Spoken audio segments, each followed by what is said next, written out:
What's up, people? It's been a minute since I've had a pod with someone else, but I have a very, very, very cool guest today. I was going to say special guest. You are special, but Thanks. this is very, everyone says that, so it's more than special. It's very cool. I know him as a comedian first. He did a guest spot for me in Vegas last year at, what was it? It was Don's. Yeah, I don't remember what that place was called. What? Delirious Comedy Club. Delirious. Yeah. On my birthday. Thank you for that. Yeah. He killed it. But he's also a military man. He is Air Force. Please put your hands together for Mr. Garrett Hall. Hey, man. Dude, thank you for coming, bro. Absolutely. I meant to get you a year ago. Yeah, I know. It was. It's been a long time since I've been out here, honestly. Because you have been... Well, I've been working, doing stand up, trying to make the stand up thing happen other places. Now, how long have you been doing it? I just hit 5 years. Okay. Yeah, just hit 5. How much time do you have? As far as what? Oh, like can I do? Yeah. Like 45. Really? Yeah. How long before you go, where are you from? Probably 43.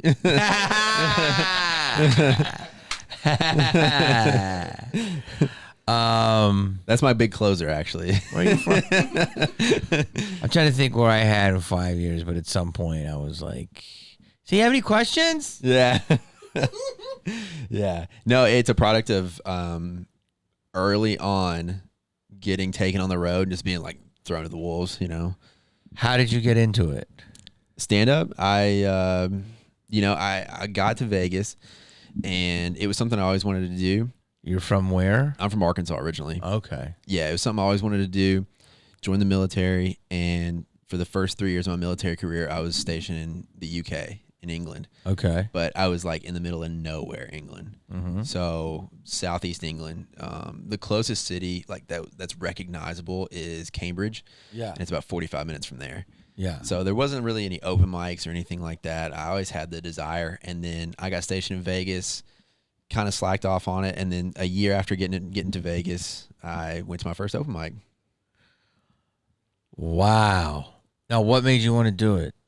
I always loved stand up. You know, I was one of those kids who, on Friday and Saturday nights, you know, I was kind of a latchkey kid. My parents worked, so Friday and Saturday nights it was always Comedy Central. You know, just throwing on whenever they used to show specials all the time. So you liked watching stand-up and you thought maybe I could do that. Yeah, I was always, you know, pretty loud, boisterous, you know, class clown type guy. But did people tell you you were funny? Yeah, yeah. And do you have some trauma in your childhood? A little bit, yeah. I mean, you're from Arkansas, so there's enough right there. That's enough right there. That ought to do it to anybody. Yeah, right. You made it. Made it out. I'm alive. So, yeah, I always say stand-up is the last thing before heroin. Yeah, yeah. I mean, or alcohol. There's some heroin involved in stand-up a lot of times, too. Yeah, but it's true. That's true. Yeah. Those people always fuck their setups up. Yeah, they do. They go, oh, what the fuck was I talking about? Yeah. Yeah. But, no, it's true. Like, that is like, hey, this better work out or else I'm going to find another way to deal with my trauma. Well, yeah, it's like if you're doing stand-up, it's because, like, you know, I was always loud, crazy, like you're saying. Yeah. I was a spaz. And enough people just said, you're never going to exist in the real world. Right. Like, you just don't fit as a middle manager. Yeah. And so I would take all these shitty jobs, always get fired. And my mom's like, then you should be the boss because you can't work for anybody and all this shit. And I was just like, I really was already at the bottom of the barrel. So it wasn't like doing stand-up. I wasn't like putting off this great life. Right. And, you know, I always had so much delusion that just the tiniest chuckle from one little homeless person in the back of like a fucking storage closet. That way we have an open mic.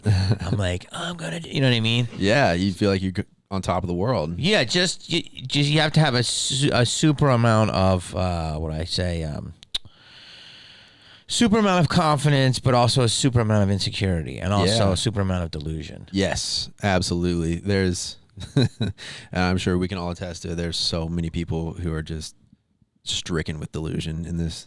It makes no sense why some people want to do it. It's some of the meekest people you'll ever meet. Yeah. Are some of the funniest, or they're totally humble off stage, and then when you see them on stage, they're a murderer. Yeah. And so those are my favorite types. But like people that I wonder why some people think that they were supposed to do it, and then like, do they even have the wherewithal to power through and go through all the shit? Yeah, because there is this, just in my experience, there is this this crossover of people who, like you said, are good at stand-up, but have suffered a lot and have gone through trauma and have these personality traits that maybe they're not equipped to handle, like you said, going through all the shit that it takes, featuring in the middle of nowhere, for $200, where you're basically losing money to do the gig. But it really runs some people ragged. Yeah, it's just it's totally different since when I started, but it's a totally, you can't quote this man anymore, but Bill Cosby said it great. Mm-hmm. You will never do it; it will do you. Yeah. I mean, coming from him, that's a little thing. I think that's kind of. I don't know. Yeah, might not be the best time to say doing you. Yeah. But it's true. William Shatner said too. He goes, "I never tell anyone how to make it as an actor." I think he had some accusations too. Yeah, I think so. He was just next to me in the booth in Detroit. So. Oh, gotcha. Captain Kirk is a good guy, but it's like I just tell people, if you're at home, if you're at a ball game, if you're at the park, if you're at your fucking friend's house, and you're thinking, "What am I doing?" Like if you're at a nightclub and you're thinking, "I should be at an open mic right now." Yes. I was, when I really started to do well, and this is after I struggled a lot, I would be in Vegas and I'd be at a, whatever, some kind of party, and my name, Jamie Kennedy, and I'm like enjoying the fruits of my labor. I still was like, I wish I did a set before this. Dude, yeah. Which is crazy because I had already done all that. So that means, and I was like, why am I feeling like this? And I was like, oh, I guess I'm meant to do it. Man, that insanity, you see it a lot. I used to host a Sunday night open mic in Vegas, and I heard about that. Have you? I heard about that. Kyle told me. Oh, okay, yeah. I used to host this. I used to think LA's were rough. Yeah. He told me this. Do you want to tell me that story? Which one? Well, I think some of the coolest dudes come from Vegas. Yeah. Alex Kahn. Yeah. I love that kid, and I also love Mike. Which Mike? Mike with the mustache. Which Mike? D'Angelo. Oh, Michael D'Angelo. Yeah. I love D'Angelo. Yeah, they're great guys. That's a cool crew. Yeah, and I heard what happened to him. Yeah. I didn't know how that happened. Well, as to your point that a lot of people have this, a lot of comics have this fucking drive where they just want to keep doing it. Like, I ran that Sunday night open mic, and dudes would get off stage after headlining at LA Comedy Club all week and then come do this open mic. Wow. And you're just like, dude, haven't you had enough? And it really was reassuring to all the comics there to see that, okay, it's normal for me to feel that way too, because this person is, relatively successful. They're headlining a club in Vegas, and they still want to come get a set in before they leave town. Yeah. Now, what do you see? How old are you? 28. Okay, you started at a good age. Now, what can you see as a goal for you in stand-up, or a good life? Goal for me, headlining clubs, obviously. But right now I'm also working on a production company. My friend Ian and we started a company in Vegas called Fun Day Comedy, where we put on shows all around town. So yeah, there was only. So you're gonna do your own what? Yeah, so we were taking comedy and bringing it to people in bars downtown, like just different places where people already were. We're not making anyone come to us. We're bringing comedy to where people are. And it can have mixed results sometimes at first because You mean it's like you go to where people are and do a show? It's like a pop-up? it can be. It starts as that, and then it becomes like an established thing because people want it again. It mostly started as us doing trivia and karaoke and music bingo nights and things like that. And then we'll always pitch. Also, this is hosted by professional comedians. That's the pitch. And then they say, oh, we like these people, who host. And then how about we do a comedy show? And we do that. Pay us this much, and we'll come do it. They like it. We do it every couple weeks, So would you like to do your own podcast, headline clubs, do colleges, do corporates, Yeah. do ships, be a TV star? I eventually want to headline and also write for TV. And Because it's all different now. yeah. That's a whole other 9-hour podcast. Yeah. But my only advice to anyone is, and I don't know anything, is just build your following. Yeah. That's it. Just get your mailing list, get your numbers, keep pitching your peoples. Yeah. And now that I'm starting to go out on the road and do featuring in clubs and stuff, I'm starting to see more of how it all works together. And it's hard to conceptualize whenever you're just starting out as an open micer and you're like, man, I guess you see these people who are like super famous and you're like, well, I guess they just got really good at comedy and that's the only reason they're that good. You know what I mean? But I guess they just wrote really good jokes and that's why they're super famous. But no, after a while the pieces start coming together. Yeah. Oh, trust me. But you're going to have a nice road. Yeah. Enjoy it. Yeah. I'm trying to. Now, that's the backstory of your creative side. Mm-hmm. How you're in the military. Yeah. So you've been in there for what, 10 years? Yeah. It'll be 10 years in September. And how long do you have to do? Well, I initially signed a 6-year contract and then I signed a 1-year extension. Okay. So that was the 7, and then I signed a 4-year reenlistment. And how do you do comedy when you do that? It's very hard, but so with the military, they give you 30 days of paid vacation every year. So most of my paid vacation goes towards me going to, clubs to do feature weekends or, anything like that. Have you, but so at 11 months out of the year, you're doing military stuff? Yeah. And then only 1 month you get to do comedy? No. You can break up those 30 days any way you want. Okay. Yeah. So I'll take like 4 days here, 3 days there, Okay. And it rolls over. So it's a good system. And where were you So here's the question. So why did you enlist why did you add 4 more years? Because I didn't know what I wanted to do. I knew I wanted to be a comic, obviously, but also, I wasn't good enough I wasn't established enough to support myself through comedy yet. And, I wanted to finish my degree. I promised my mom I'd finish my degree. So doing that and, just wanted a little bit more marketability in case the comedy thing didn't work out. You gotta jump in. Yeah. You can't have a second plan. Well, that's why I'm getting out next year. Yeah. Now wait. So I always tell people that the most rewarding shows I ever had when I went to USO. Yeah. When I went to Baghdad. Yeah. And it was me and Paul Wall, the rapper. Nice. My buddy Stu. Yeah. Bill Dawes. This breakdancer, B-Boy Casper was awesome. And we did a whole show. And we got off the plane, and I never felt more gratitude. Yeah. And the dude was like, it was like a dude like you from like Arkansas and another dude from like Compton. Yeah. And it's the greatest melting pot in the world. Amazing for that. And 100%. And they got off, and he's like, Buffalo cheerleaders fucking canceled. Fuck those bitches. So glad you're here. Yeah. Like, he's like, they fucking were they put my helmet on, and we went through literally the green zone. Mm-hmm. And he's like, you can hear this. They were so grateful, and I did it.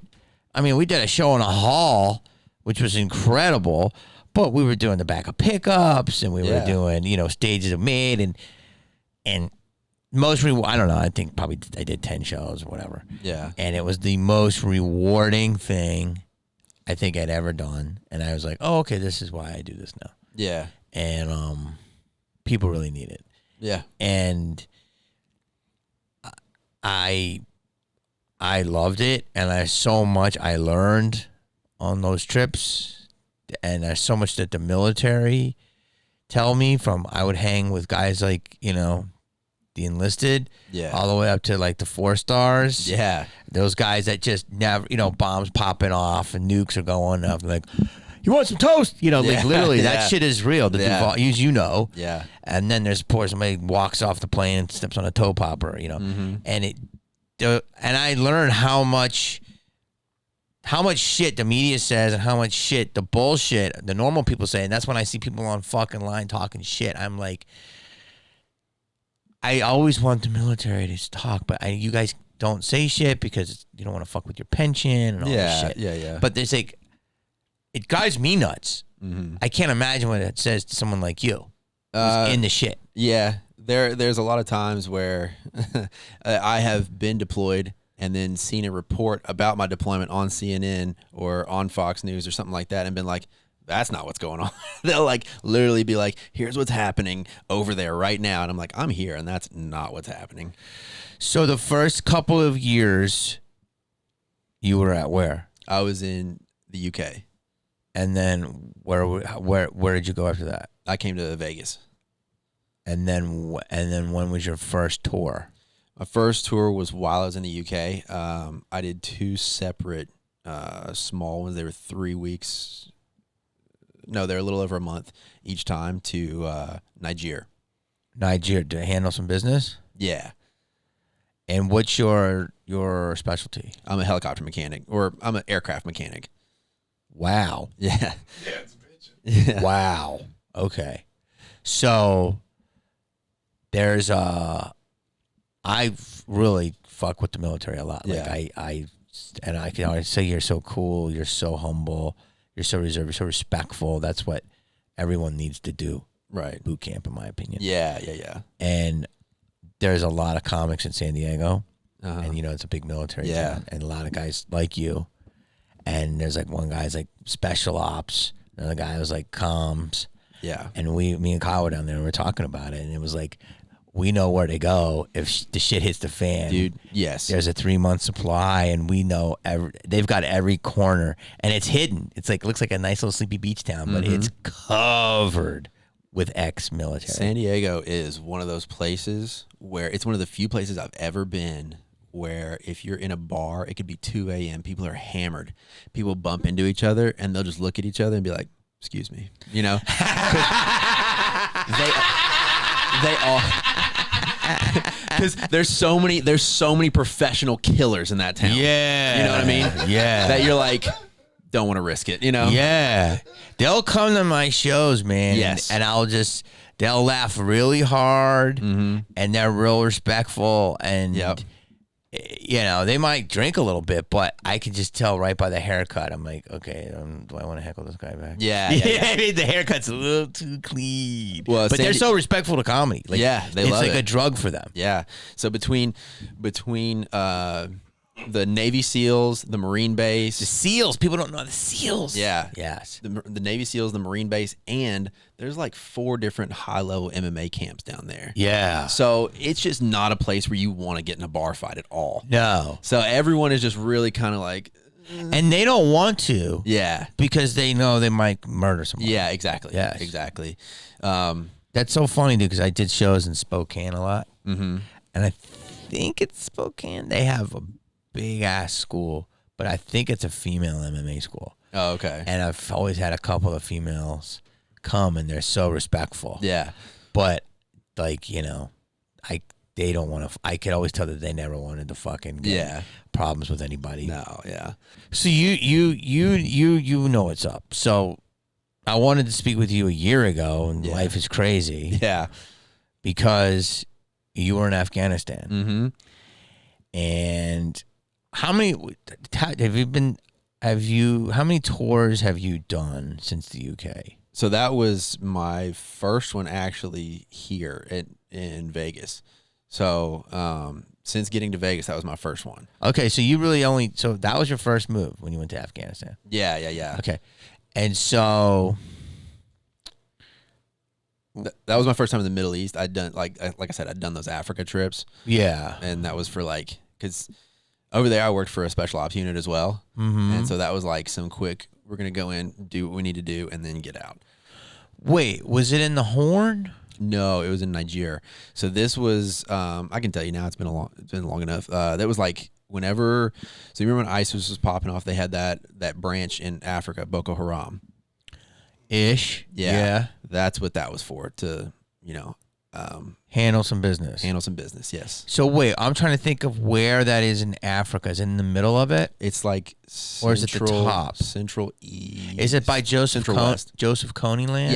Yes. So it's where you do not want to be stranded. Yes. Yeah, it's like that's lawlessness. That's like if you're wearing anything that remotely looks like a watch, you lose up to here. Dude, yeah. I was there for like 8 weeks total, and but you went in with the crew. Oh yeah. So you guys set up camp and then you established perimeters? There was already, or you already just had that? There's already what's called a FOB, which is a forward operating base. So it's like pretty bare bones, just enough structures. You know what I mean? So like, there's showers, there's a place to eat, there's like beds. We were sleeping in basically a storage warehouse where they had all the equipment, and then they built like this this wall that they just built, and then put up rows of bunk beds. Yeah. And so we were just sleeping in a warehouse essentially.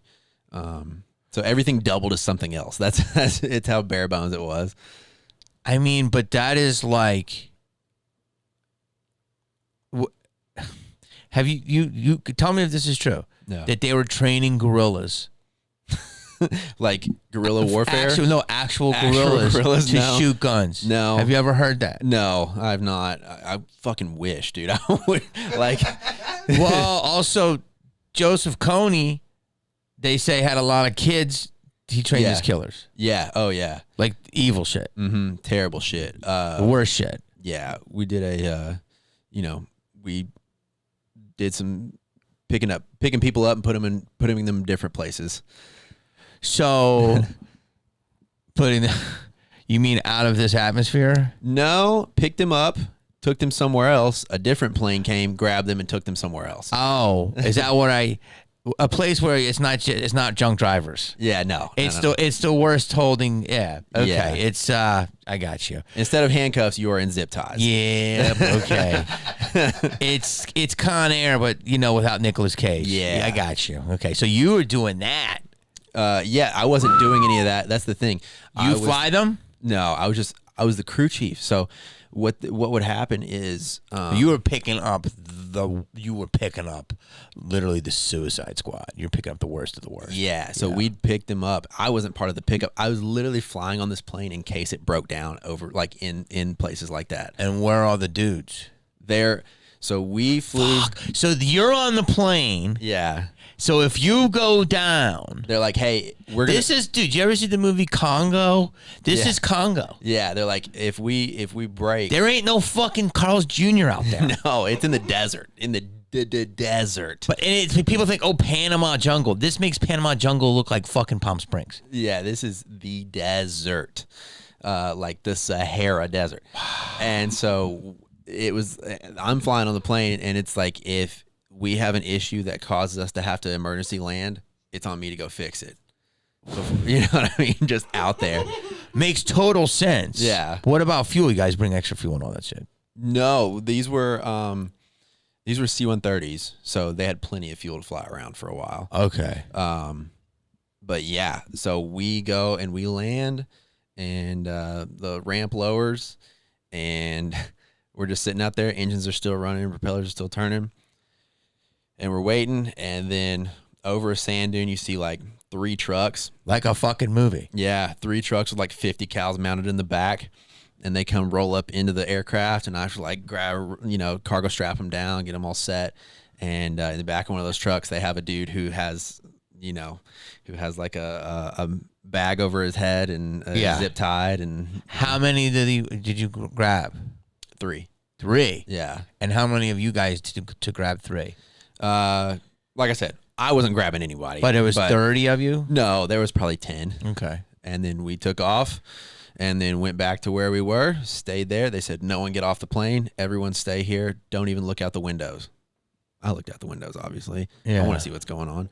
So we park, and then we're sitting there. Engines are still running. Another little, like a private plane comes flying in next to us, parks next to us.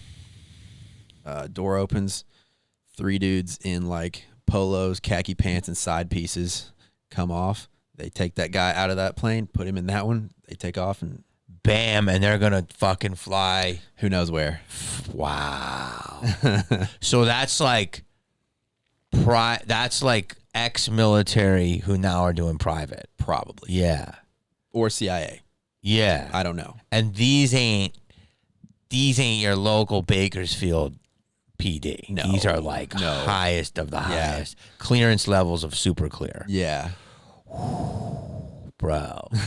The funny thing is that I fuck with this shit and I'm not you. Yeah. But I know more than I should. And there's 2 reasons why. Because of the USO. Mm-hmm.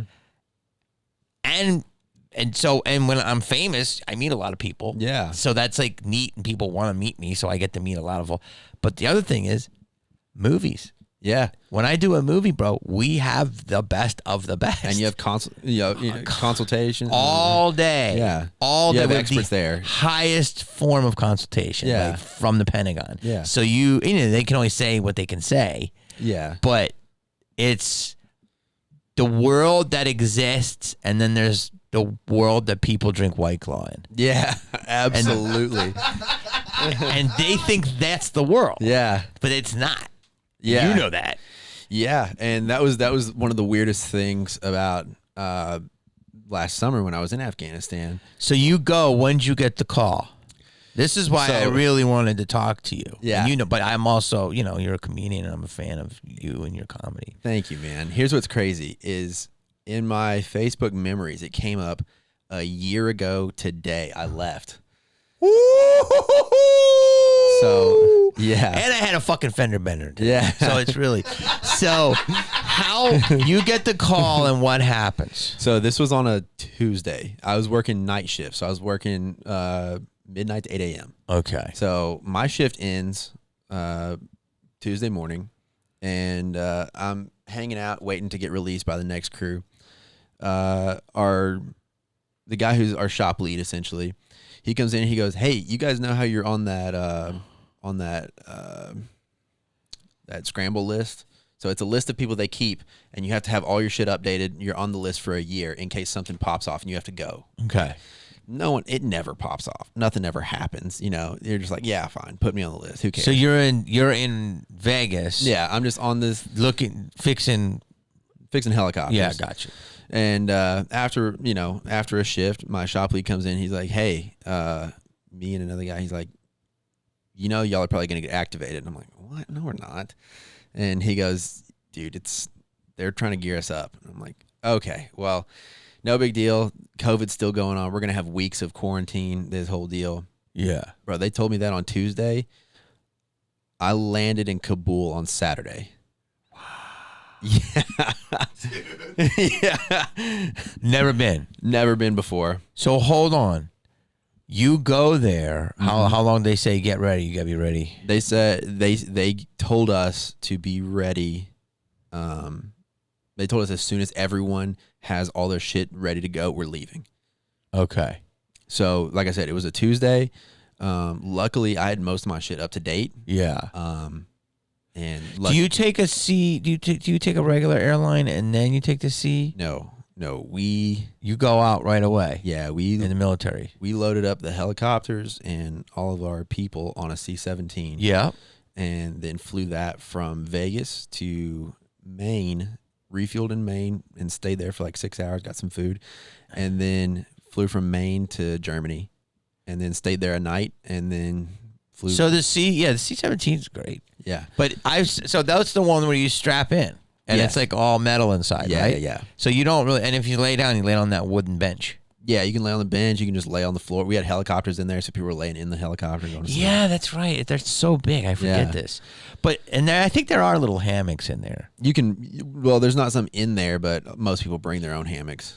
Dude, I was in the cockpit of that thing. Yeah. And I was like, should I be in here? They're like, whatever you want. Yeah, they're like, who cares? we got a long flight. Yeah. Like, you got to entertain ourselves somehow. I forget those things are amazing. It's like a cruise ship. Yeah. I mean, not with all the wells and but it's so big. It's huge. And you can just walk around. Yeah. Put a fucking arcade in one. It's like a flying building almost. Yeah, it is a flying building, dude. Yeah. They're awesome. Yeah. So, what do they go for?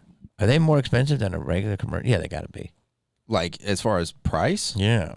To fly in a C-17? It's got to be. No, I'm saying since they're hollow, but they're so big, that what are they, like 747 prices?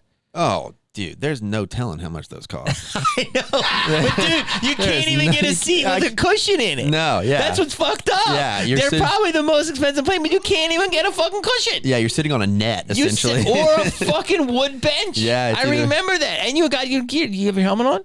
Yeah. No, we had. I always had the vest and everything on. No, they didn't make us do that. Okay. Well, we were probably in the zone. That's why. Yeah. We didn't know. Did you have a parachute on? No. So, okay, because in case something does go down. Yeah, no, they didn't have us on a parachute. So we get to Afghanistan. We get to Kabul. And they're like, all right, guys, we're just here to help the withdrawal of all the U.S. forces. So this is when we decided that we were going to withdraw our troops. Yeah, this is last summer. Everyone's like, all right, we're going to withdraw. And ISIS took over? Taliban. Taliban did. Okay. So once we get there, this is before all that happened. So we get there in July. All that stuff happened in late August. So we're there and nothing's going on. We're there. We're one of 2 Air Force units there, and my unit does search and rescue. That's our mission. And so they said, hey, we're just here in case one of the U.S. pilots goes down behind enemy lines. We got to go pull him out. They're like, there's not going to be much flying, so I don't think that's going to happen. They just need us here just in case. And so it's 12-hour shifts, and so it's a lot of just sitting around for 12 hours. Yeah. We'd fly once a day and nothing. That was it. You had to prep for one aircraft would take off per day. And what you just to go just to keep up their. So whenever we do a pre-flight inspection, it lasts for 3 days. Okay. And we had 3 aircraft. So one per day. They'd have to rotate just to keep the pre-flight inspection current and everything like that.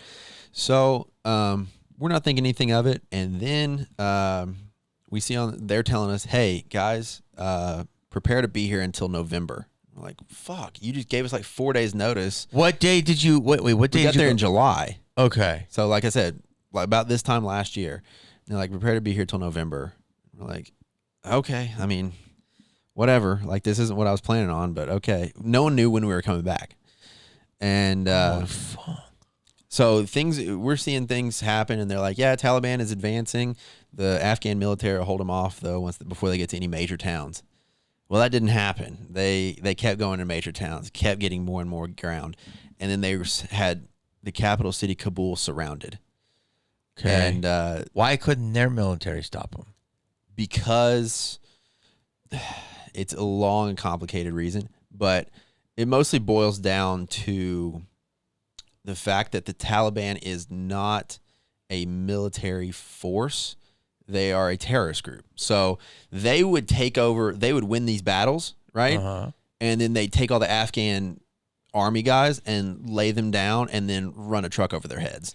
You know what I'm saying? Like, it's not a military force. That's not like if the United States wins a battle, like say a armed conflict against, say, the Japanese army, we're taking prisoners, negotiating their release, figuring out how we're going to do this humanely, keeping them, you know what I mean? Making sure they're fed. This is not, they don't operate under any laws like that. They don't operate under any military law. Fucking evil. Yeah. So wait, but when they were on the news, like reporters were around, they're like, the Taliban hasn't been doing anything to us, but these are the guys that are like, will cut your head off, right? Yes, and there was also a problem with the supply chain in Afghanistan getting ammunition, supplies, food out to these other outposts in these surrounding areas. So the military, the Afghan national military, wouldn't have anything to fight back with. You know what I mean? So they were just sitting ducks, and they like all these guys like had to sit there and know that they were about to get murdered in the most brutal way, and like so most of them just turned and ran. So did the Afghans? I mean, did the Taliban catch a lot of people? Yes. So they they're like, oh, they were telling us, you know, Afghan military is going to stop them. It's no big deal. Don't have to worry about it. And then 3 days later, you know, they're right on the doorstep of Kabul. And so we knew that there was an agreement between the United States and the leaders of the Taliban to be like, hey, if you don't fuck with us, we will get out of here. Y'all can have the country, but just let us leave. Okay. So there came a point where they had taken over Kabul, and people found out that they were on their way to Kabul and they weren't going to be stopped, and people started rushing the airport. So the airport, Kabul Airport, half of it is a commercial airport. Mm-hmm. The other half is a military base. Mm-hmm. So that's where we were. Okay. It's operated by the Turkish military. Okay. The Turkish military helped a little bit, and then at the end of it, they were like, we're out of here. Okay. So they're like, imagine you're at a job, right? And all the people who know how all the like you've worked fast food before. No, but food in general. Yeah, someone who knows to work a fryer leaves. Yeah, you don't know how anyone that we hey, we need fries, and you're like, okay, we can try. You know, so that's how it all ended up kind of being. Like, it was just us out, just the Army, Air Force, and Marines out there trying to do crowd control and trying to get people on these planes so that they can get out of Afghanistan. But they know. So people running for their lives. People are running for their lives. Because the Taliban's coming. Yeah, people are getting trampled to death in the airport because there's so many people just trying to get the fuck out of there.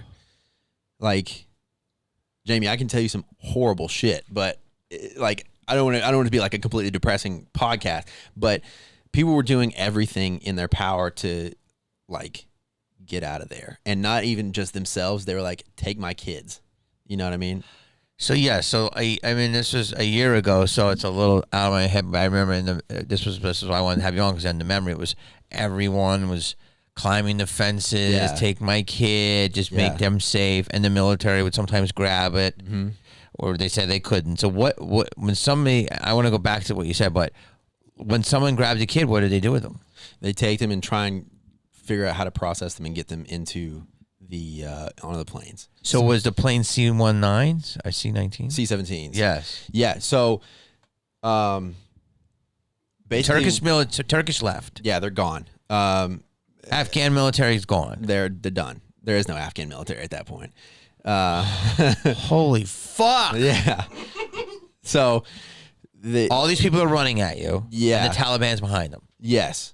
So the Taliban was doing crowd control on the civilian side of the airport, but they're trying to maintain a certain level of order because they know they're going to be in charge. This was smart on their part. They knew they were going to be in charge. So they're like, we can't just go around fucking people up. You know what I mean? Like, there's too many of them and not enough of us. You know what I mean? They could just overwhelm us at a certain point. So we got to like be somewhat orderly. So what we were doing was taking people who had visas, special visas. So Afghans who helped the military as like translators, guides, anything like that, their payoff was, hey, this is a visa for the United States. Whenever you're ready, you and your family can get safe passage to the United States and work on citizenship and, you know, have that whole thing work out for you. Like, you will go to the front of the line. So all these people who hadn't cashed it in until then were like trying their damnedest to get out of there. And so we have to prioritize them. Mm-hmm. And so, dude, it was like 100 degrees outside, and they're just people are like passing out from like standing outside for days at a time. Yeah, and just running at those fences, crashing the fences. Yeah. And what's the Taliban doing? They were like popping off rounds into the air, doing crowd control with guns, like not shooting anyone. One dude had a giant whip he was doing crowd control with. So, yeah. So I wake up one morning and I go, and my shift was 11 a.m. to 11. No, it was midnight or noon to midnight. So at 11, I would go get lunch and then walk to work. So me and my roommate and the 2 people across the hall from us, we'd all just go get lunch together. So we go to get lunch and we're hearing all these rounds pop off and we're like, fuck, man, I don't know what's going on. And we go grab our food and we come out, and this Army captain, he looks at us and he goes, hey, we need y'all to help us take position right now. And I'm like, what? He goes, yeah, we need y'all to help us take position. They're rushing at the gate. And I said, okay. And so he says, you, grabs me and goes, you get on this balcony. It's a balcony for a building. And I could see over and see the flight line and see where everyone was rushing into. He's like, there's a barrier here. He's like, draw a barrier right here. You see where I'm pointing? And he's like, from this edge to this edge. I'm like, yeah. He goes, if someone passes over that, tell them to stop, tell them to get down. He said, if they cross this wall, he said, pop a couple rounds in the air. He goes, if they cross this barrier, you got to drop them. And so we're out there for, yeah. These are people who are just like running for their lives, who are like trying to do everything they can to survive. So it was 14 hours of being up there, just waiting. And we were guarding a hospital too, because that was the gate. That was where we were at. It was in front of a hospital. So we had to like keep the people in the hospital safe. And at one point one of the Turkish military guys got hit with something. They think come to find out it was probably friendly fire. Mm-hmm. He got hit in the stomach, and we had to like pull him out of the ambulance and everything. And it was crazy. It was just a nutty situation. And so this goes on for like 3 or 4 days. Did people go past the wall? No one ever did, luckily. But that was when we're out there, and I'm on this balcony, right? And I'm looking over, and I'm seeing these planes trying to take off, and they can't take off because there's so many people on the runway. There's people like people hanging on the fucking wheel. That's what I was gonna tell you. I saw this plane take off, right? And I'm watching it, and I see just guy drop. I was like, "What was that?" And somebody goes, "I don't know, maybe some luggage or something." No, it was that indelible image of the fall of Kabul, where that guy falls out of the sky. Was he trying to just? He was trying to hang on. Just hang on. Yeah. Oh my God, so fucking sad. Yeah. So he was just trying to hang on and get the fuck out of there. And you guys had to go and clean that up. I didn't have to. Yeah. No, he didn't fall anywhere on the base or in the airport. He fell like in the middle of a street somewhere in Kabul. Oh. Yeah. So it was a lot of that, and they were taking helicopters, Army Blackhawks, and landing, like trying to land them, and like turn the blades to where they're kicking up enough dust to like just get people out, knock people back. Yeah. And so finally it gets under control, and that was day one of all this. Yeah, that was day one of when everything started going to shit. When you said you could tell me some fucked up shit, like go easy, you're talking about like in the airport? Yeah. Give me a lesser one. Okay.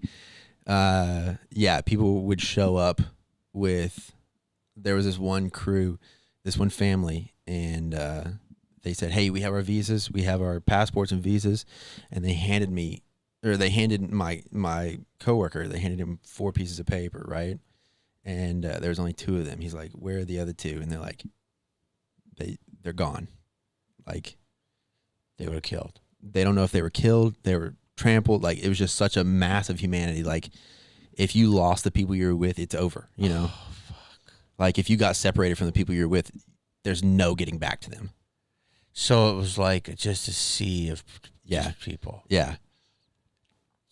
Oh, Jesus Christ. Yeah. And so we would go over there and try and build shade for them and, try and figure out something so they weren't standing out there in the sun all day. And who decided, because the right thing to do, but who decided you have to guard the hospital, which you should? But was that our decision, or Yes, was that was the U.S. because it's a joint base. We care more about these people than their people do. Yeah. And this was on the military side, so we had some Afghan army guys in there. We had the Norwegian army medical team was in there, and they were doing a lot of good stuff out there. Shout out to those guys; they were awesome. They brought it was they were trying to be helpful, but it was like 110 degrees outside, and they were like, "Here, thank you for guarding this hospital and give us this giant, like cartoonishly large bar of chocolate." Like, like, thanks, man. The Norwegians, that you can just see them giving you chocolate. Yeah, but they're not Swiss. Yeah, just this massively like novelty size bar of chocolate that you would find in like the M&M store or something. Thank you for only killing 9 people. Yeah. Here. Yeah. Wow. So that was cool. It was like, well, thanks guys. I They just have give this. you a bar of okay, so dude, so wait. So that's day 1. And so what That's day one of everything falling apart. Okay. We had been there for like a month at this point with nothing going on. Nothing was happening. Just there to like, hey, we need some boys in the hood. No, like just some insurance, you know? Yes, exactly. And then everything fell apart in an instant. And it fell apart because Taliban went farther than they thought they could. everyone kept underestimating them. And the military had no supply chain. Yeah, the Afghan military. And then Turks, they said, we're out. Yeah, they said, this isn't our problem anymore. And you guys were there, and you're trying to get our guys out. Yes. So it got to the point, and this is where it gets fun. No more depressing shit after that. So this is where it gets fun. After that, we are trying to figure things out. Like I said, there's no trash service on base. We're having to figure out where to take trash. No one's coming to clean out the dumpsters. No one's giving us gas. There's no gas on base. Yeah. So we're trying to find any vehicle that runs. The Army guys. I wouldn't think a trash is a big problem, but yeah. Well, whenever you're all living in a compound and it starts getting to be a issue, you know? No, for sure. And so eventually what we had to do is take all these dumpsters and you know the mules, like the ATVs? Yeah. We took 6 dumpsters and took a cargo strap and wrapped it through all 6 and tied it off to a mule, and we're driving around like a little train, of just trash. And they're like, where do we put this? And I was like, honestly, who fucking cares, man? Yeah, that's what I would say. Like, just not here. Like, that's where we put it. Just in the not fucking here. Desert. Yeah, we just found a spot and we're like, just tipped them over, Yeah. And so there was that. And yeah, man, they eventually one night, we had kind of not really given up, but we were just like resigned to the fact, like, hey, we're going to get out of here and this whole base is going to be overrun. So it's not our problem anymore. So we don't have to really maintain anything. So you had fucking Marines. Now, if you know any Marines in your life, they're psychos. Absolute psychos. Hoo-ah. Yeah.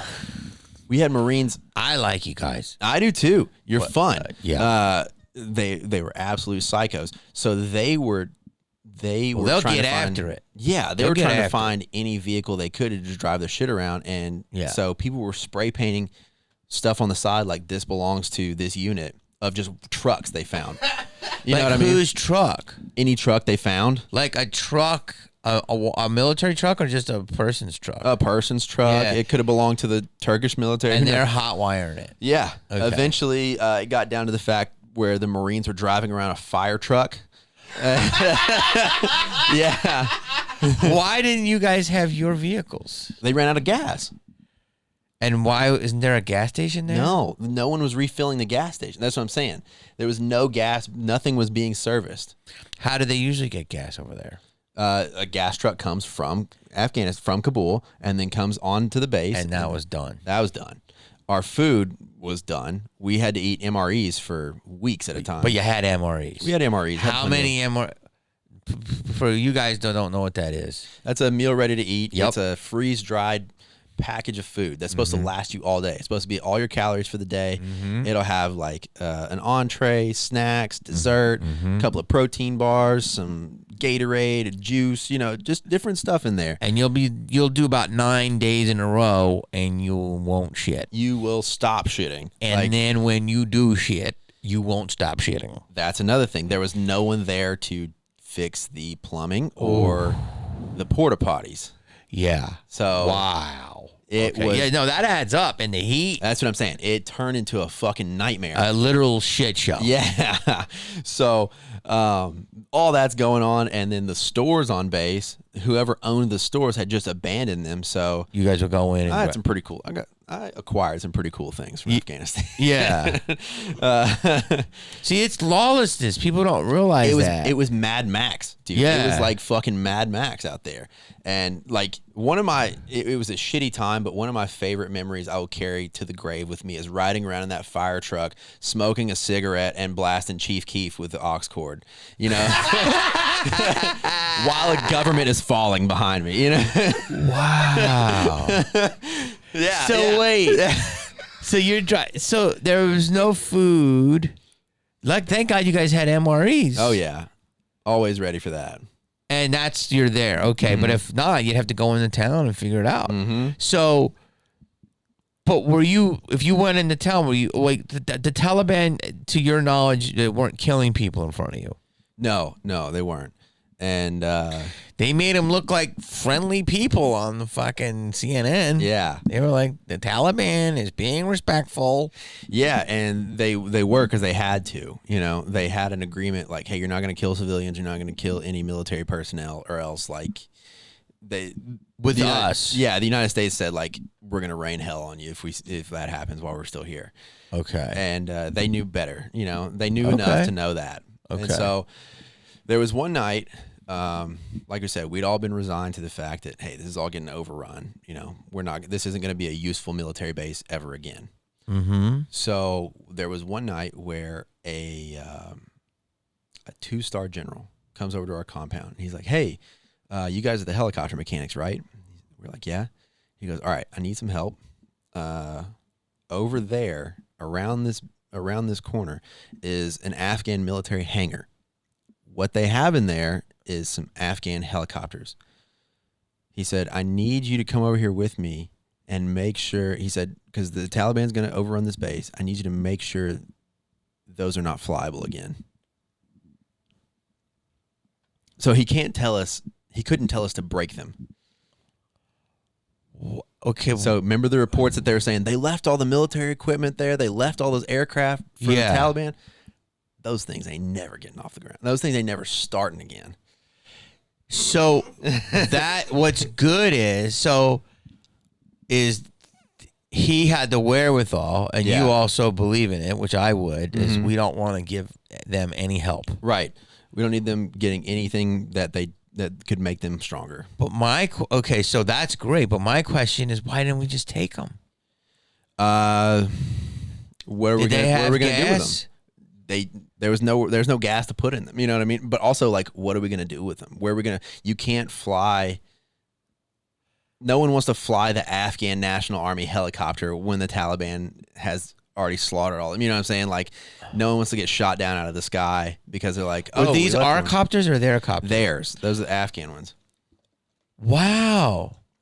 So wait, when they said we left all of our equipment, I thought it was American equipment. No. It was equipment that we had given them like years ago. And so it was in the possession of the Afghan army. Right. And so our guys said, hey, fucking fuck it all up. Yeah. Without saying fuck it all up. Yes. And so what did you guys do? Oh, I went over there, and like I said, I've worked on helicopters for the past 6 years, so I knew what to pull out, I knew what to take, what not to do, and, I got a couple souvenirs from that. And man, we went to one spot in that hangar, and there was just a pile of fucking uniforms. It looked like you remember the movie Left Behind? No. It was a movie. It was that Christian movie, the Kirk Cameron movie about the rapture, where people were getting taken by God, and like just a pile of their clothes would be left. That's what that hangar looked like, except with military uniform. These guys were stripping off their military uniforms and taking off. Dude, I'm not from Arkansas, so I never saw that movie. No, Oh, you didn't you see that Kirk Cameron movie? You remember Facing the Giants? I love Kirk Cameron, but yeah, no, I didn't see. But so wow, that's actually an interesting plot. I'm still thinking about that plot. So the guys were taking their military uniforms Yeah, and just leaving. because they didn't Want to be identified as Afghan army. and get killed. Yeah. It's smart. Yeah, it's smart. So wait, so they left them there. There's all these fucking uniforms. Mm-hmm. You guys, so how many copters did you fuck up? Me personally, 6. 6. Yeah. And how much you think those copters were worth? Helicopter itself is $70 million. Yeah. So you alone took down $350 million worth of equipment. Yeah, 420, 4.2. Yeah. You did 6. Yeah, and there's my bad. Yeah. See, my math is off past me, right? So you did almost $500 million worth of damage. Yeah. Now, right here, I'm looking at you. Yeah. So do you think if you got those helicopters, you could have fixed them? Yeah, because I know what I took out of them. You know you took out of them. Yeah. So they're fucked because those guys don't know how to do that. They don't know how to fix that. You have to be able to fix something like that, you have to get the specialized parts from the company that makes the helicopters, right? And I don't think anyone at Sikorsky, the company who makes Blackhawks, is down to do business with the Taliban. I don't think anyone in the Taliban is calling up and be like, "Hey, I got a part number. Can you run this for me?" Like, so wait, do they? So you did $500 million worth of damage. Yeah, and I mean, I'm getting the idea that those things are like rusted out now. Yeah, burn out, or maybe one of them made them into a night like a lounge. Yeah, right. They could do whatever they want with them. Yeah. So how much did your crew take down if you just took down $500 million? It's like 2 full hangars worth. I don't know how many in total, but it was like 2 full hangars worth. Dude, I got to take a second here. Yeah. 2 full hangars worth of... How many's in a hangar? 10? There were different types of aircraft in there too, though. So it's like... Helicopter-wise, there would probably be about 10-ish, you know? So $700 million. Yeah, if there was anything else, we'd fuck that up too. Who told your commander to do it? I think those orders came from high above. Like super high? Super high above. Wow. Yeah. Wait a minute. So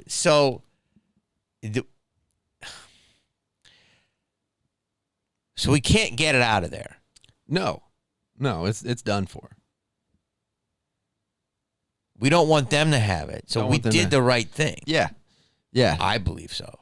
Yeah, and then after we did all that, I heard that that a couple other special ops guys went over there and just like blew some of them up, you know. So blew up all. Do you think? I don't think they blew up all of them. I don't think. Do you think there's got to be guys in the Taliban that can fly helicopters? Sure. Fix them. Not without engine drive shafts. And yes, without. Jesus Christ. And the company that makes the Blackhawk, that part is a specialized company that's in like Milwaukee or something. It's in Kentucky, I think. Kentucky, Yeah. okay. And that's it. Yeah. If you need that part of that drive shaft, you're only going to get it from that part of Kentucky. Yeah. And fucking your boy Kabir is not going to be able to. Yeah, okay, get Joe Bob on the phone. Yeah. All right. No. So wait, this is so fucking fascinating. How much equipment do you think was destroyed monetarily wise? Whew. I couldn't even put a figure on it because between all the aircraft, all the other equipment, just like there's so much supporting equipment that goes with aircraft too, like there's ground generators that you can hook up and like turn the power on for an aircraft without like starting anything, so that had to be taken apart. So 5B probably for the whole time or just your unit? Probably for the whole time. That's what I'm saying. It's so hard to put an estimate on it because I don't know how extensive they went. What about all those guns? Those were gotten rid of too. Why did the media act like we gave them all the guns then? I have no idea. There were guns left, but they weren't military. They were. So the thing is, here's how you know the difference. Whenever they show those news reports, you saw those big like stacks of guns. Yeah. Those were all AK-47s. Yeah. The United States military doesn't use AK-47s. Oh. The Afghan military does not use AK-47s. So those were Taliban black market guns. Yeah. Okay. Yeah. They're from China or they got them. Yeah.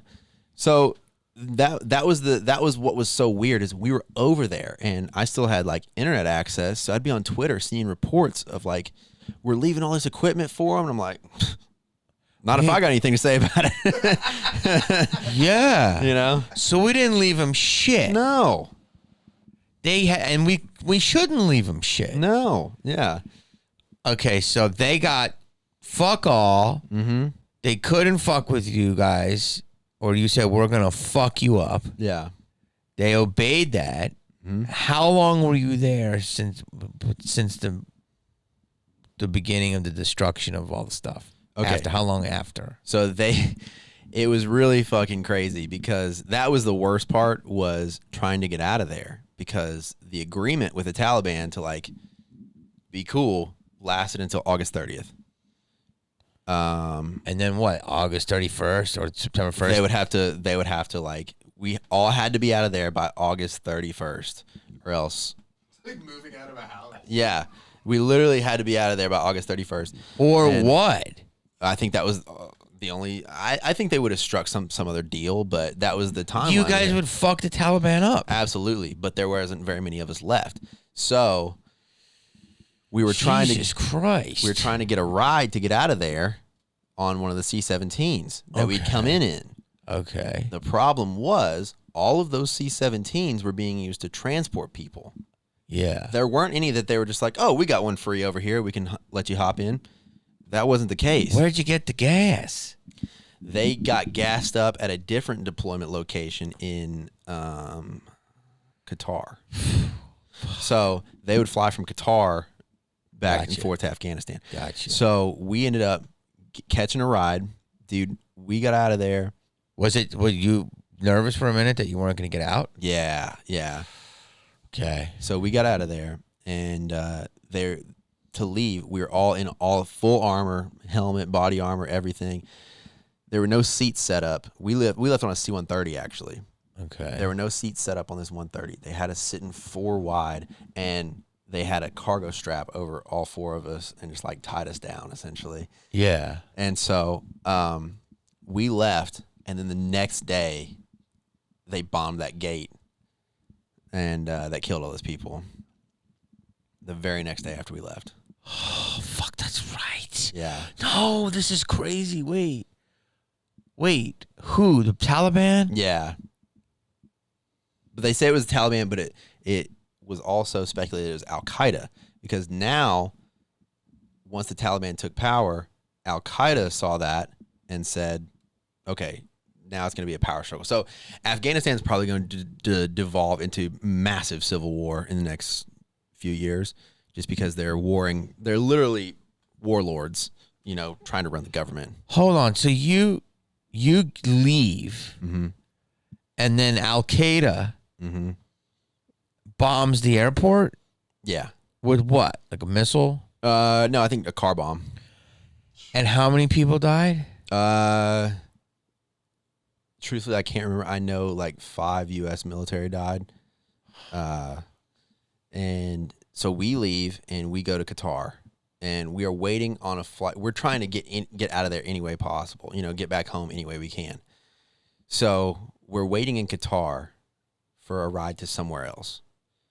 It's 115 degrees in Qatar at midnight, and everyone is in tents, and we are not just us, all the Afghan refugees. We're just in a tent with all these Afghan refugees, and this is COVID's still going on. You know what I mean? So this is last July.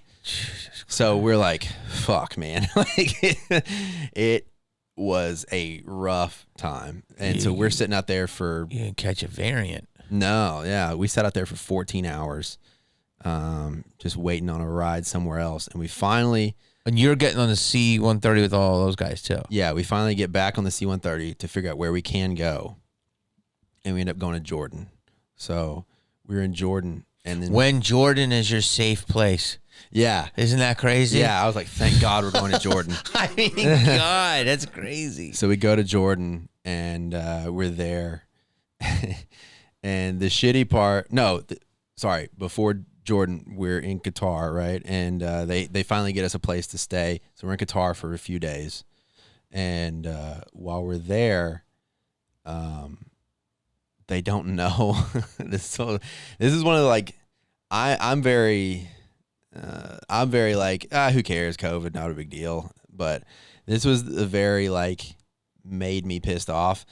They're like, all right, we don't know if you guys are infected or not. So I know you just got back from, like, the worst shit you've ever seen in your life, but you're going to have to be quarantined for the entire time you're here. And I'm like, are you fucking kidding me? In dude? Jordan? No, in Qatar. So okay, it's as hot as the surface of the goddamn sun out there.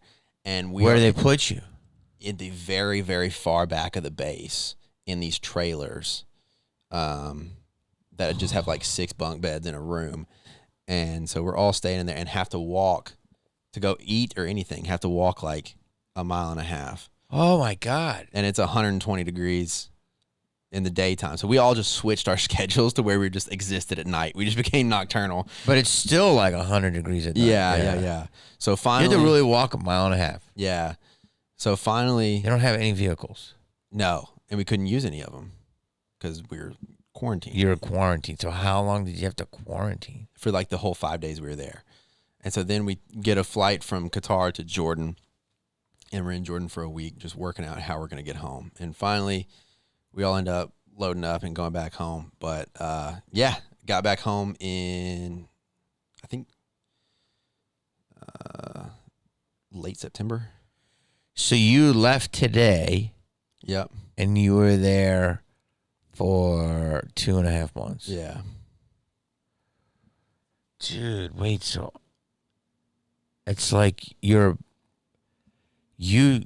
got out and the next day they killed all those people. Yeah. I mean, clearly that has made you think. Oh, for sure, man. And it was one of those things, dude, you get back and you get back to the United States and, you know, everyone's just in a bar, you know, just hanging out and drinking and like acting like nothing's going on. You know, it's such a weird readjustment. I wasn't even over there that long, you know, wasn't even there that long. And it took such a readjustment to be like, okay, to go from like, hey, everyone's like, oh, we're so glad you're back. You know, you can go back to your normal life. And I'm like, I'm still coming down from the fact that like my life is not in danger. You know, I'm still trying to get used to the fact that my life is not in danger. Like every single day when I wake up right now. You're thinking of a baby you grabbed over a fence. Yeah, right? yeah. It's not like, okay, well, I'm back, everyone. Let's party. You know, let's do this whole thing. Way. You know, everyone wanted to have like a welcome home party type thing. And I had to stop doing comedy for like 2 months just because I wasn't in the right headspace.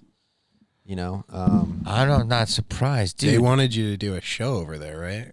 Yeah, dude. No joke. They wanted me to do. They're like, hey, we've been through a lot, man. Hey, why don't you do some stand up for us while we're over here? You know, this is when we were in Jordan waiting to go back home. I'm like, dude, I got to be honest with you. And this was, you know, the highest enlisted person we had with us. He's like, yeah, you should do a show for everybody. I was like, I do not feel funny right now. Yeah. Like nothing, like I couldn't even tell any jokes with conviction right now. I was like, I would just be like reading them from a script essentially. Dude, wait, did you know any of the military guys who died?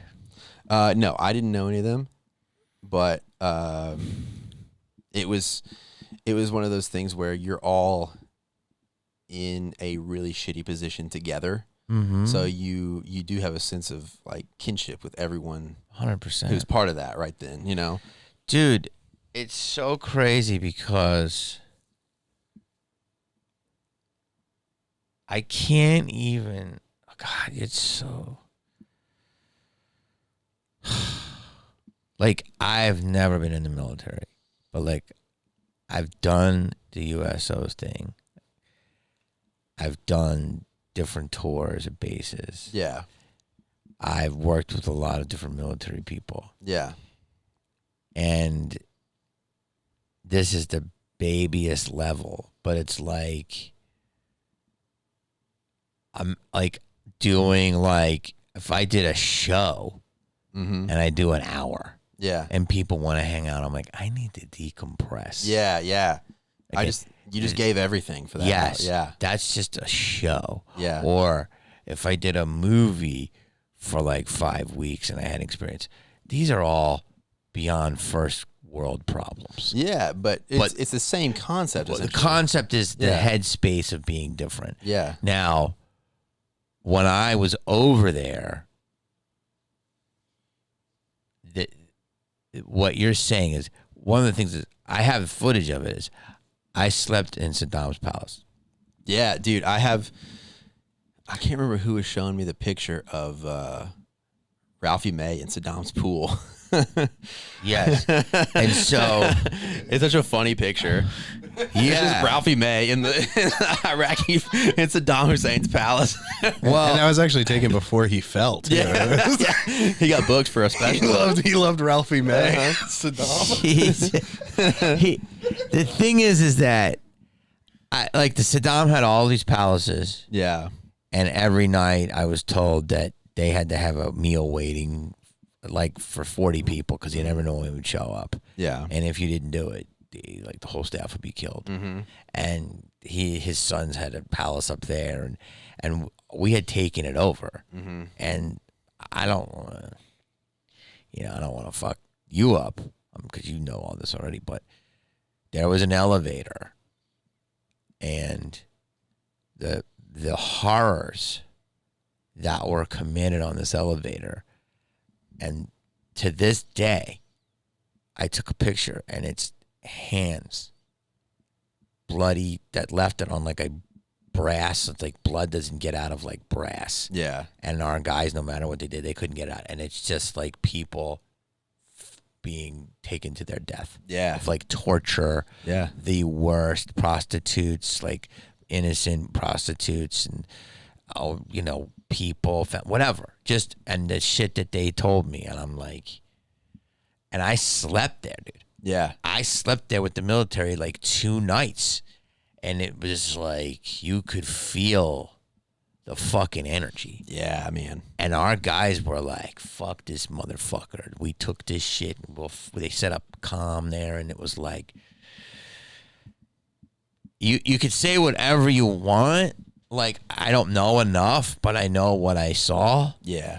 And whatever, no weapons of mass destruction and all this stuff, I don't know enough. And I know that there's a lot of stuff, and I'm going to go back to Afghanistan, that isn't war related. There's financial stuff. Yeah. But there's fucking evil being done. Yeah. And, I think. And so the fact that we don't enable the Taliban, we don't enable Saddam. Maybe we went over there with wrong reasons or something, but for everything I was told, this guy was fucking Satan. Yeah, and there, like you said, that energy, like you could feel it after the Taliban took over Kabul, and there was just those, there was just this feeling of everyone had just kind of like given up and was running for their life. It was like everything was life or death to those people at that point. Like you could feel the desperation literally coming off of them. But so wait, it's so crazy and that's why comedy literally is a gauze pad. Yeah. Like I would do it, and I could see how you could never do it at that moment. Yeah. And it was hard for me to do it, but I actually did it because they wanted it so bad. Yeah. And I wasn't in the shit. I was next to them in the shit, but I wasn't responsible of the shit. Right. And I can always get the fuck out after 8 days. So you guys are there. Where's the Taliban at now? The Taliban and what's the other company? Al-Qaeda. Company. The company. I don't fucking know. Al-Qaeda International. I'm so out of it. So basically it's lawlessness in Afghanistan. Yeah, for the most part. I mean, they have some semblance of government and like, you know. But who? They put them there? Yeah, that's the thing. It's like, I think from what I understand, the UN is kind of working with them and like trying to make things happen. But the day that they went to power, like women weren't allowed to go to school anymore. Like there was. Are they murdering people every day? I don't know. That's the thing. You can't. No one can get in there to find out. Okay, let me ask you some questions. So Afghanistan, poppy fields. Yeah. True? I don't know. That was before my time. Your opinion? My opinion is it's more complicated than like, oh, we're taking these poppy flowers and making heroin with them. My opinion is those were a commodity over there used by the different, because you got to understand, Iraq, Afghanistan, a lot of those Middle Eastern countries, the lines for them were drawn by the U.S., France, England. Like our countries got together and just drew those lines arbitrarily. So there are so many different warring factions and different ethnic groups that have historically been at each other's throat for thousands of years. So if you have any commodity that is on one group's land, the other one is going to try and come get it. And so to maintain a little bit of peace, we were guarding those poppy fields to make sure none of the Afghans came and got them or exploited it, and used it for drug sales. Okay. But do I think that do I think that that's 100% the truth? No. How are you saying this and you're still enlisted? No one watches YouTube. Come on. You heard about my subscriber count? So wait, what about this? No, it's just, these are just my opinions. These are Yeah. Okay. Did you hear this? That Afghan has the most probably minerals richest soil in the planet. I have heard that. And there's $1 trillion. So you know about asteroid farming. Yeah. So there's Afghanistan is kind of Earth's version of that. Like there's that, and apparently we can't do it, or nobody can, because they'll just start shooting everybody. Yeah, and I think that's the only thing that is keeping that area from being just a massive gold rush. Because if you look at it is a gold rush. Yeah, but no one can get over there to mine. Right. That's what I'm saying. The only thing that's keeping it from being. But why doesn't the Taliban do it? They don't have the infrastructure. They don't have the infrastructure. But whenever ISIS was in power, whenever ISIS was running things, they were driving around in brand new Toyota Tacomas. Yeah, or Hiluxes is what they call them over there. But they're driving brand new Toyotas. They owned oil fields. Yeah. So give the Taliban long enough, and that might happen. They'll figure it out. Yeah, because you got to think ISIS was backed by Saudi money, not officially, but. So JoJo goes over last week to Saudi Arabia. He meets MBS. Yeah. I think he said something about Jamal Khashoggi. Yeah, they're not gonna poke the bear on that. The press acted like they did. Yeah. And then the guy didn't even answer it. Yeah, they're not. Like I said, he probably briefed him beforehand. He's like, hey, I got to ask you this just to make it myself look good. You think so? Dude, every president I think so, since 9/11, every president, this is why the whole, and not to get political or anything, but this is Get why political. this is why the whole Democrat Republican thing is bullshit. Thank you. Because since 9/11, every single president, no matter what party, has gone over there and kowtowed to the Saudis and just like bowed down to them or rubbed their magic orb or whatever the fuck they have over there. They will do whatever for the Saudis, and they are literally over there committing atrocities. And you got to be like, oh, well, we can't upset the Saudis, can't upset the Israelis. You have to. There's all these strategic allies that we have in the Middle East, and no matter what they do, you can't say anything about it. They're human rights. They say human rights violations. No, they're committing fucking evil atrocities. Yeah. And you're saying whether any party of our government is going over there and licking their ass. Yeah. Now, is that for oil? Yeah, of course it's for oil. And why isn't that said everywhere? Because oil leads to Exxon, which leads to GE. You know what I mean? But that needs to be said. That Democrats and Republicans, whatever they are, fucking kisses the Saudis' ass. Yeah, and our government was supplying arms to the Saudis so that they could literally. No one really talks about the literal Holocaust genocide that's going on in Yemen and has been for the past 7-ish years, and for up until 2 Februarys ago, up until 2 years ago in February, we were supplying them weapons to do that. They were systematically bombing Yemen. There is a comeback of, I want to say, God, I can't remember what disease. Polio. Polio is coming back in Yemen because they can't get vaccines over there. They won't let those people get polio vaccines. And we have all that blood on our hands. Yeah. And the Saudis are doing a blockade on Yemen, and there's a literal genocide happening there. People are starving to death. No one talks about it. Yeah. You know what we talk about? Pronouns. We talk, listen, everything has its place and place for everything, but it's like I said, there's the world that exists, and then there's White Claw. Right. But I think there's also the whole thing of once a society becomes more automated and advanced, we have it inherently becomes more liberal because we have time to sit and consider these things. We have free time on our hand to be like, well, maybe we do, we develop this this freedom of thought where our thoughts aren't completely taken up with work all the time because things are more automated. We're wealthy. That's why do you think, civil rights didn't happen until the 1960s, whenever everything started picking up after World War II. After World War II, our economy boomed, right?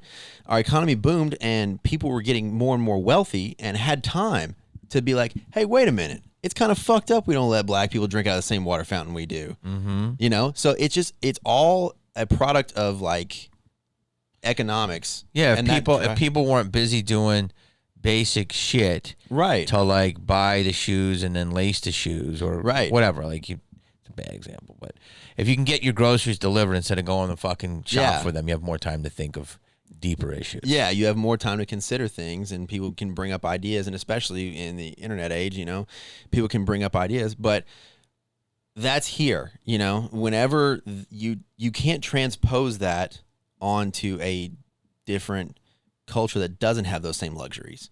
They're not going to have time to consider all that. I don't know if you saw this video, but there was a video of this guy going to this tribe in Africa and trying to tell them that they shouldn't have 14-year-old wives.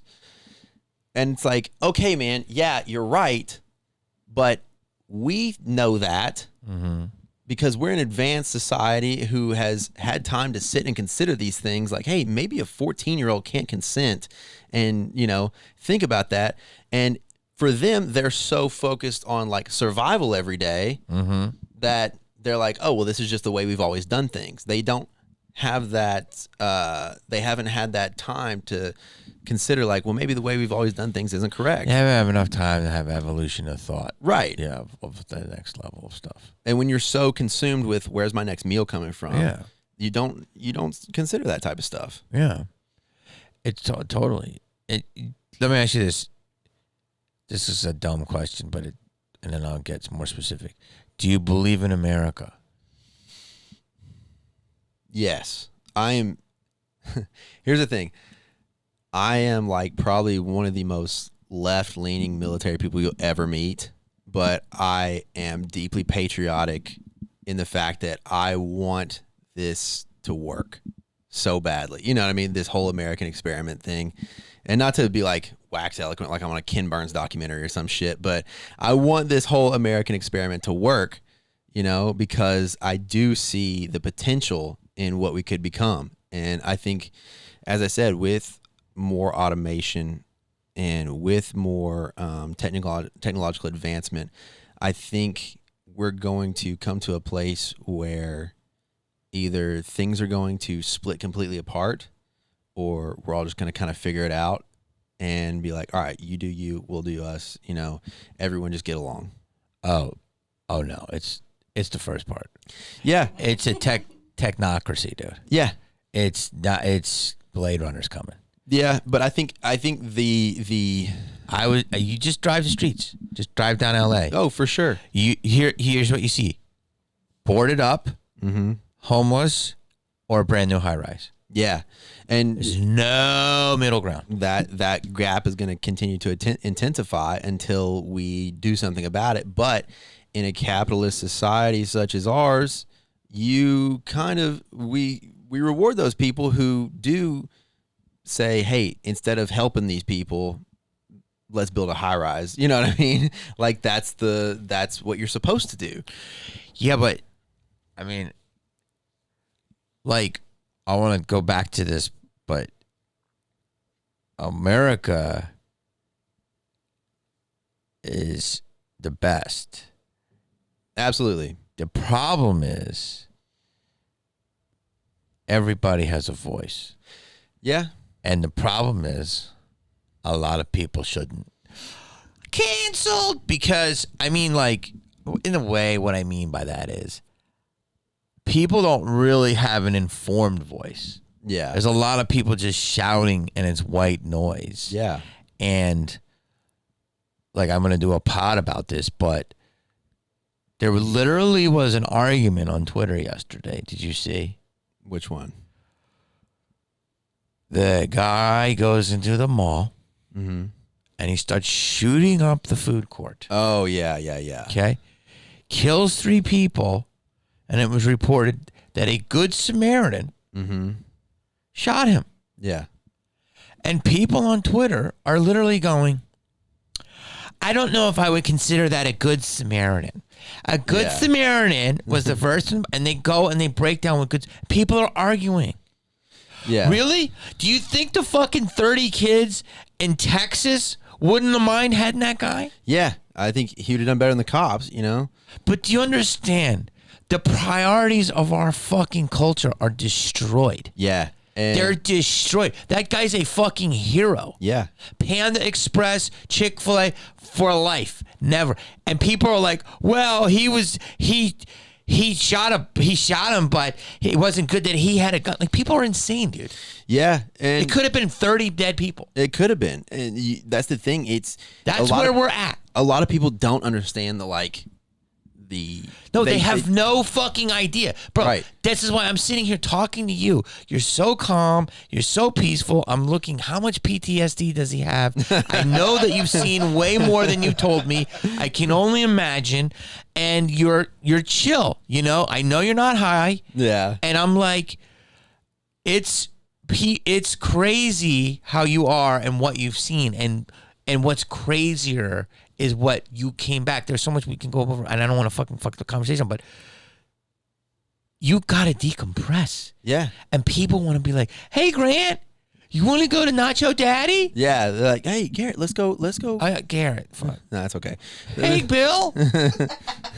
No, but they're like, you're fucking saw hell. Yeah. I mean, it's Born on the 4th of July, but it's not a movie. Yeah. And that was the hardest part, was just like getting back in the groove of being a normal person again. I mean, it's some people it never happens. Yeah, and that's why. Would you say you have a lot of PTSD? Not a lot. I've been doing therapy for months now, since I got back, just to try and combat that. But it still does affect me in certain way. Like when I first got back and wasn't in therapy, I thought I was fine. And then I just, I wasn't, it took me like having like a real wake up call to be like, okay, I'm not fine. Yeah, man. Dude, I can't even imagine. Yeah. I'm not old enough, but the generation above me was Vietnam. Mm-hmm. And my buddy's dad would just tell us stories. Yeah. And the craziest wasn't like would tell us shit because he had to get it out. Yeah. I mean, and I think that with the availability and the encouragement of service members going to seek mental health care, I think that has changed so much since the Vietnam era. Like we are highly encouraged. Like there's a whole thing now. There are 3 separate channels you can go through for mental health issues in the Air Force, at least, where 4 actually.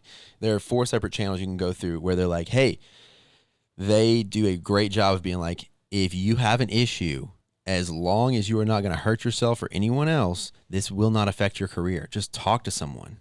Just talk to somebody, because we don't want it to affect your career. So as long as you're talking to somebody, and no matter what you say, as long as you're not threatening to kill yourself or others, like you're not gonna face any reprimand. that's beautiful. Yeah. Wait, I don't want to keep it too long because I know I've been here for. Do you think that there's more gun violence than ever? Or do you think that we get more news than ever? That might sound ignorant. No, it's not ignorant. We do see everything. Yeah, it's not ignorant. I think it's a little bit of both. Okay, and also, I also think that there is a very deep mental health problem in this country. But also, even more than that, I think there is a very deep problem of isolation in this country. People like these school shooter kids, they're always loners. They're always kids who spend all day on the computer. Like their only source of joy or entertainment or anything like that is, being online, and they don't interact with any real people. Like, I don't know if you've ever seen the video. It's really fucking kind of creepy, but it's the Sandy Hook shooter, and it's like 2 weeks before the shooting, and he's just tearing it up on Dance Dance Revolution at the movie theater. You ever seen that video? Oh. But you can tell he spent a lot of time playing Dance Dance Revolution. And it's someone, it's people like that who are just incredibly isolated, so alone, that they don't have anyone in their life. Whenever, like, because if all of us were hanging out and you were like, man, like with the Pulse nightclub shooting, it was a gay club that got shot up in Orlando. Yeah. If we were all just hanging out and you were like, man, I wish I could just go kill a bunch of gay people, we were like, hey, man, no, that's not a good idea. They don't sounding board. They have nothing there to be like, you shouldn't do this. Like, stop being weird. Like, be cool, man. Like, just chill. The loner aspect. Do you believe in the right to carry a gun? Yes. Second Amendment. Yeah, I believe in that, but I also believe that people should use common sense with it. I think open carry is very dumb. I think concealed carry is the way to go. I think open carry is like, all right, well, now you're just making everyone in this donut shop feel uncomfortable. Like, yeah. Dude, there was a guy who concealed carried to the comedy club the other night at Wise Guys, and we're like, man, what do you think is going to pop off of this comedy club? Like, he told you? No, I saw it in his but it was concealed. Yeah, I could see it. Yeah, but I was just thinking, like, man, what do you think is going to pop off of this comedy club? But I get it. It's and downtown. It was legal. It's legal. It's downtown Vegas. Like, I understand. It's art district, but you see people open carry, and they're just walking around with a pistol on their hip in Walmart. And it's like, dude, yeah, I don't like that because I know what my mental state is. I don't know what yours is carrying that thing around, you know? But we don't have that here in LA. Yeah, that's not a thing in LA. That's barely a thing in Vegas, but where I'm from in Arkansas, Open carry. oh yeah. What about Arizona? Arizona's open carry too, I believe. Because I never seen anybody with a gun, but I'm sure they've been. Maybe no, it has to be open. You're right. It's not concealed. Yeah, dude. That's always my worry is I know, like I could carry and I would feel completely confident in myself and my mental state and everything like that.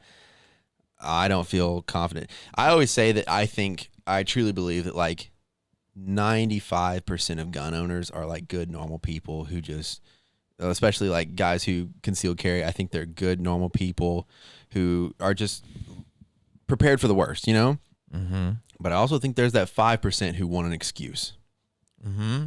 You know? I totally agree. I think there's that 5% who just want an excuse. I don't know if you've ever had conversations with people where they're just like, say some wild shit and, you know, it's like, oh, you can get a concealed carry too, you know? Yeah. Like I said, I'm all for the Second Amendment, all for gun rights, but I just think there is too high of a percentage of people who see themselves as the hero in an action movie.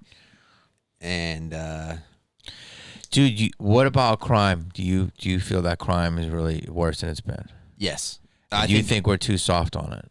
No, I don't think we're too soft on it, but I also think that like it's getting to a point where cities like LA are going to become unlivable. Dude. It's going to become unlivable Dude, before you long. said that with such conviction, and I'm right there with you, bro. Yeah. Do you really believe that? Yeah. I think it's going to turn into like Escape from New York. You know what I mean? Like, dude, I so agree with you. At a certain point, all of us who can are going to have, and it's going to suck. It's going to. How can they? Dude, look up videos later of Kensington. Yeah. Outside of Philly, where I'm from. Yeah. It literally looks like Walking Dead. Did you see that video of someone on Skid Row getting into a car wreck and then all those people like pulling him out of the car and like taking a shit and no. Yeah. Dude. No, but I do know that it feels weirder than it's ever felt in these streets, and I check in with you. So I'm checking in with you, checking with Kyle, I check in with other people, and they're all like, yeah, man. Yeah, man. And my buddy who grew up as an 818er for life, he's a Sherman Oaks kid, and he's like, yeah, dude, I don't like it. So what I'm saying is, who the fuck's going to live here then? I don't know. Who the fuck is going to live here? I think TikTokers? Yeah. I mean, it has to be something like that. Like, you have to have a reason. TikTokers and fucking meth. Dude, I was in Bakersfield last week, and I felt safer. Yeah. Like, it's weird. People are on the streets, but I don't feel threatened because, like I said, I look weird enough. Like, I'm bearded enough. I kind of blend in. But what the fuck? And I have enough of a don't fuck with that guy look to and I'm tall. Yeah. Or no, hopefully someone will recognize me. But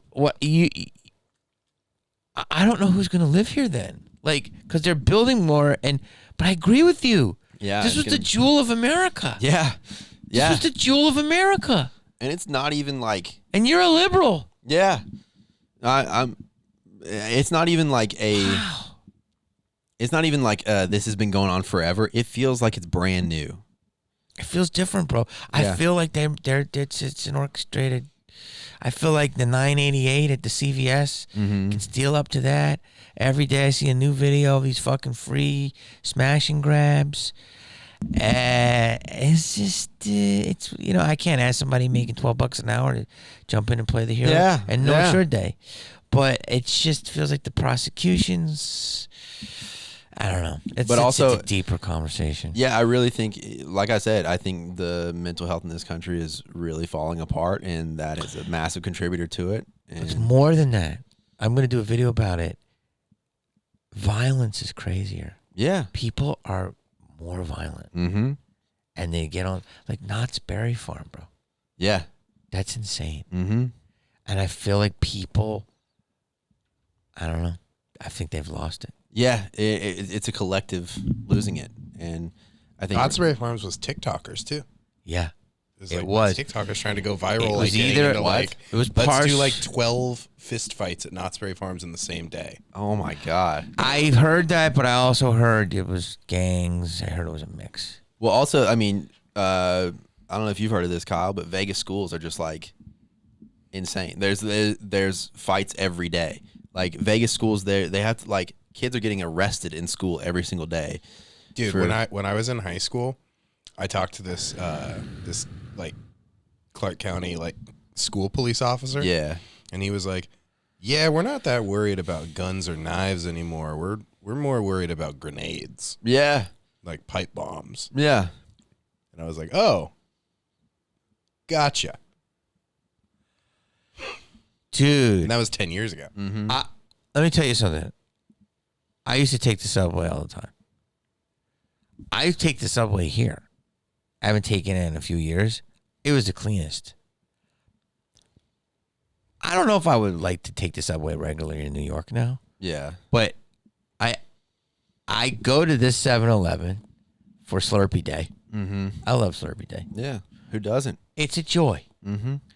That night, I find out that guy he was killing all those people. No, it wasn't here, but it was in Ontario, about 30 miles away. Yeah. I never think of going in a 7-Eleven and having that. It's funny because years ago, not to drop a name, Vivica Fox, she's like, I'm trying to do the impression, but she's like, you ain't ever going to catch my ass at an ATM. I don't know if I can do the right impression. You ain't ever going to catch my ass at an Arco past 11:59. And she was, and she's like, she was like, you'll never go to ATMs at night, all this shit. And I was like, why? And she's like, I'm a woman, dude. Like, Yeah. And I didn't think of it. I'm like, that was like my white male. That was just like my male privilege. Yeah. Like, I don't think like that, right? Yeah. So she said that. But now I'm like, Vivica was like early to it. Because I'm like, I would never think weird about going in. And that 7-Eleven across the street, it ain't exactly an Encino 7-Eleven. Yeah. But like, I literally go, I get some shit, and I go, someone could come in here. Where would I hide if they started shooting? Yeah. And the guy in the bodega fucking got too much in that guy's grill. You saw that? Yeah. And that dude went so quick. And I'm like, dude, the amount of violence in this country is sick. Yeah. And it's uncomfortable. People are way too quick to violence. Way too quick. Yeah, and it is scary. I've got my own theories on it, but What do you think? tell me when I'm old, okay?